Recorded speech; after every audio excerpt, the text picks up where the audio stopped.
Pernah nggak sih kamu ngerasa susah banget fokus walau udah niat belajar atau menyelesaikan pekerjaan? Gampang banget terdistraksi sama suara kecil, bahkan notifikasi handphone, atau nggak bisa duduk diam terlalu lama. Rasanya kayak ada yang nyuruh, ayo kerja terus, gerak terus, gerak terus. Jika kamu ngerasa itu sejak kecil dan makin merasa keganggu sekarang, bisa jadi kamu sedang berhadapan dengan ADHD atau Attention Deficit Hyperactivity Disorder. Halo, kenalin, aku Emma Surya Pertiwi, seorang dokter umum, mental health survivor, dan hipnoterapis yang siap jaga kesehatan mentalmu secara holistik. Kalau kamu klik video ini karena ngerasa mengalami hal-hal tadi, atau kamu curiga kamu punya ADHD, maka kamu berada di tempat yang tepat. Dalam video ini, aku akan menjelaskan apa itu ADHD, bagaimana gejalanya, dan langkah awal apa yang bisa kamu lakukan untuk mengenali dan menghadapi lebih tenang. ADHD bukan sekedar anak nggak bisa diam.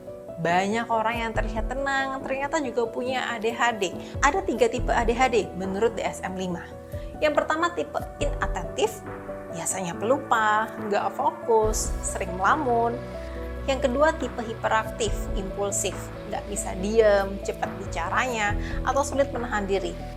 Dan yang ketiga adalah tipe gabungan, gejala keduanya muncul bersamaan. Kalau kamu sering disebut pelupa, nggak bisa konsentrasi, atau nggak fokus padahal kamu sudah berusaha fokus, itu bisa jadi bukan karena kamu nggak peduli. Mungkin kamu termasuk tipe ADHD yang inattentif.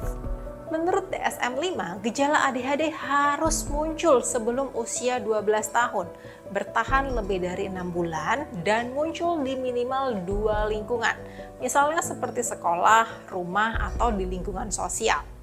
Nah, gejala inatensi atau kurang fokus, ini seperti gampang kehilangan barang, sulit mempertahankan perhatian di kelas atau tugasnya, sering nggak menyelesaikan apa yang sudah dimulai, tidak mengikuti instruksi dengan lengkap, melamun atau sering zone out saat diajak bicara, dan sering pelupa terhadap hal-hal kecil sehari-hari.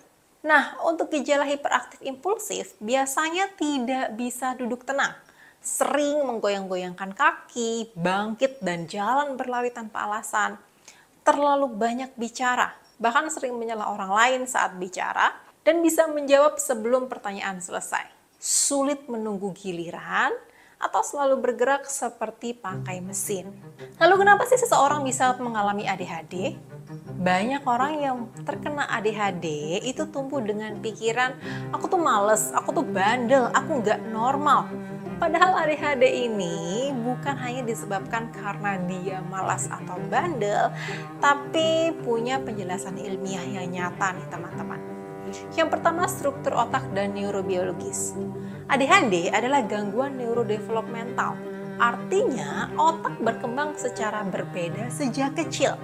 Studi pencitraan otak menunjukkan bahwa bagian otak yang mengatur perhatian, kontrol impuls, dan fungsi eksekutif seperti korteks prefrontal bekerja dengan lebih lambat atau kurang aktif. Ada gangguan dalam regulasi neurotransmitter, terutama dopamin dan norepinefrin yang mempengaruhi motivasi, fokus, dan daya tahan mental.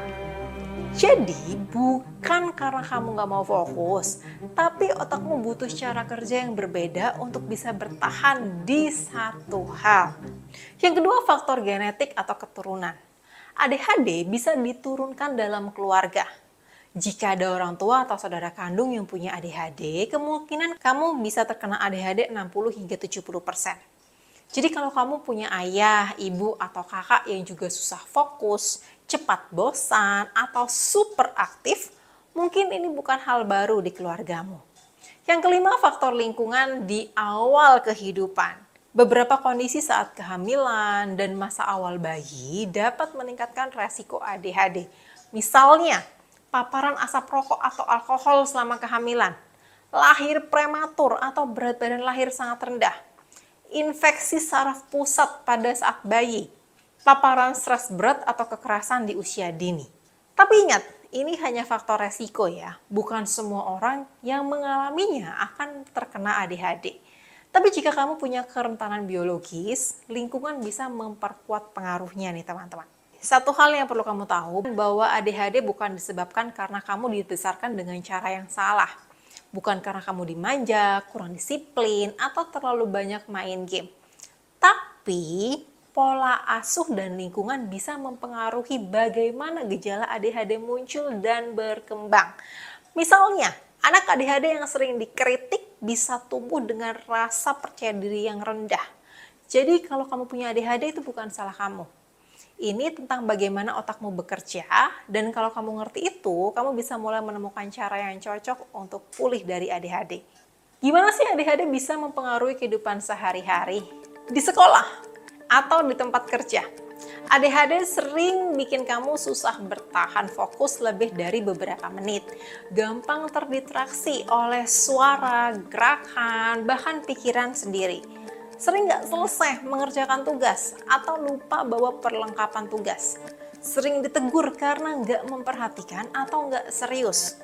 Yang menyakitkan, kadang kamu sudah kerja keras, tapi nilai dan hasil pekerjaanmu tetap turun. Bukan karena kamu bodoh, tapi karena sistem sekolah ataupun lingkungan pekerjaan yang monoton tidak selalu cocok dengan cara kerja otak ADHD. Di rumah, sulit diatur dan sering dianggap keras kepala. Anak yang ADHD sering dicap nggak bisa dibilangin, cuek, pemberontak. Padahal ini bukan berarti kamu keras kepala. Bisa jadi karena otakmu sulit mengatur dorongan. Makanya kamu kadang langsung melakukan sesuatu tanpa mikir dulu. Atau kamu kelihatan males, padahal kamu sedang overwhelmed dan gak tahu harus mulai dari mana. Dalam pertemanan, biasanya sering dianggap lebay atau ngomong terus. Ya, karena ADHD bisa bikin seseorang nyela orang lain saat bicara. Sulit membaca isyarat sosial. Suka bawa obrolan lari kemana-mana dan gak nyambung, bahkan cepat bosan dalam percakapan yang tenang. Kadang kamu niatnya seru atau jujur sama orang lain, tapi orang lain bisa tersinggung karena kamu gak ngeh sama yang diucapin. Ini bukan berarti kamu gak peka ya, tapi karena kamu perlu belajar mengenali dan mengatur dorongan sosialmu. Dalam diri sendiri, biasanya ADHD merasa aneh, malas, atau selalu salah. Salah satu efek jangka panjang ADHD yang jarang dibahas adalah rasa percaya diri yang hancur karena sering dikritik, gagal, atau dibandingkan terus-menerus. Banyak orang ADHD yang tumbuh dengan narasi kamu selalu bikin masalah, kamu gak pernah serius, kamu kenapa sih gak kayak orang lain. Biasanya sering ngerasa kesulitan di sekolah, di tempat kerja, di rumah, di pertemanan, dan mulai mempertanyakan apa yang salah sih dengan diriku. Bisa jadi itu bukan karena kamu yang gagal, tapi memang ada ADHD yang gak kelihatan dalam otakmu. Dan kabar baiknya, ketika kamu tahu cara kerja otakmu, kamu bisa belajar mengatur hidupmu dengan caramu sendiri nih teman-teman. Nah terus gimana cara menangani ADHD? Well, kalau kamu ngerasa otakmu gak bisa diam, gampang terdistraksi, atau sering menunda-nunda tugas penting sampai mepet deadline, tolong jangan buru-buru menyimpulkan kalau kamu punya ADHD ya. Jangan self-diagnose. Kenapa? Karena ADHD bukan sekedar nggak fokus atau aktif banget. Ada banyak kondisi yang bisa mirip seperti kecemasan, gangguan mood, bahkan kelelahan kronis. Bisa menyebabkan seorang mengira bahwa dia mengalami ADHD. Self-diagnose malah bisa bikin kamu menutup kemungkinan kondisi lain yang sebenarnya butuh penanganan berbeda.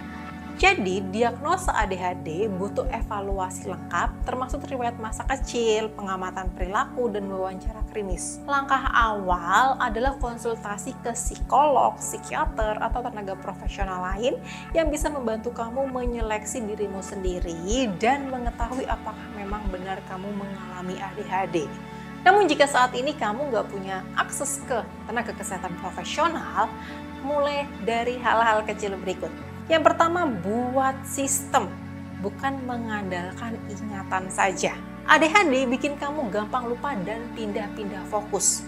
Jadi, penting buat bikin alat bantu luar otak. Contohnya, menggunakan alarm atau reminder terjadwal.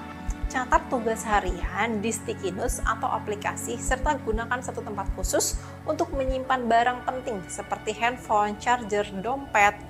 Ini bukan karena kamu pelupa, tapi kamu butuh sistem yang bantu otakmu fokus ke satu hal dalam satu waktu. Yang kedua, break tugas besar jadi tugas kecil. ADHD ini rentan merasa kewalahan dengan tugas besar. Kalian bisa memecah tugas, bikin makalah, jadi buka laptop, tulis 3 paragraf, istirahat. Gunakan metode Pomodoro, seperti 25 menit kerja dan 5 menit istirahat. Bergerak, jangan dipaksa diam. Anak dan remaja ADHD sering butuh gerakan fisik untuk menenangkan otak. Kalian bisa menggunakan spinner atau karet rambut untuk steam tangan saat belajar.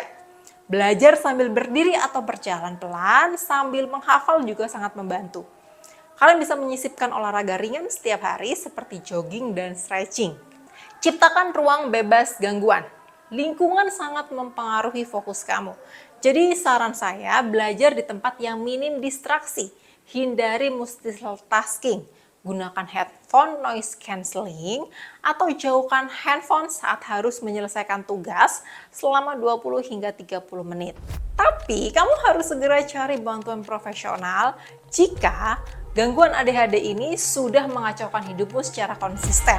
Misalnya pekerjaan selalu gagal diselesaikan, hubungan sosial bermasalah karena impulsif atau kamu merasa terus-menerus mengecewakan diri sendiri.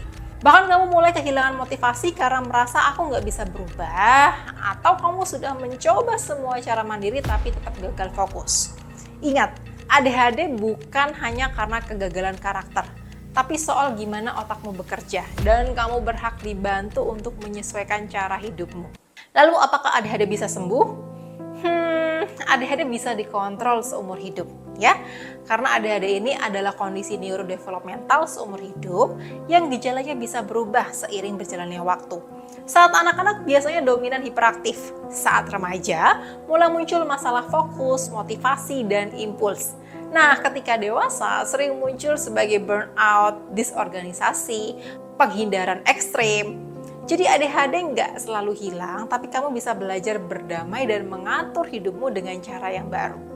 Ya seperti naik sepeda lah ya, awalnya kamu perlu bantuan roda, tapi lama-lama kamu bisa tetap seimbang tanpa roda walaupun jalannya nggak selalu lurus.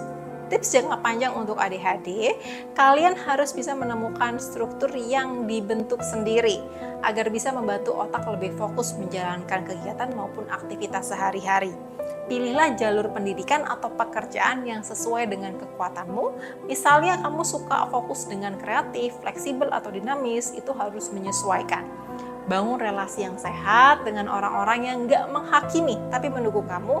Dan jangan takut untuk terus konsultasi ulang dengan tenaga profesional.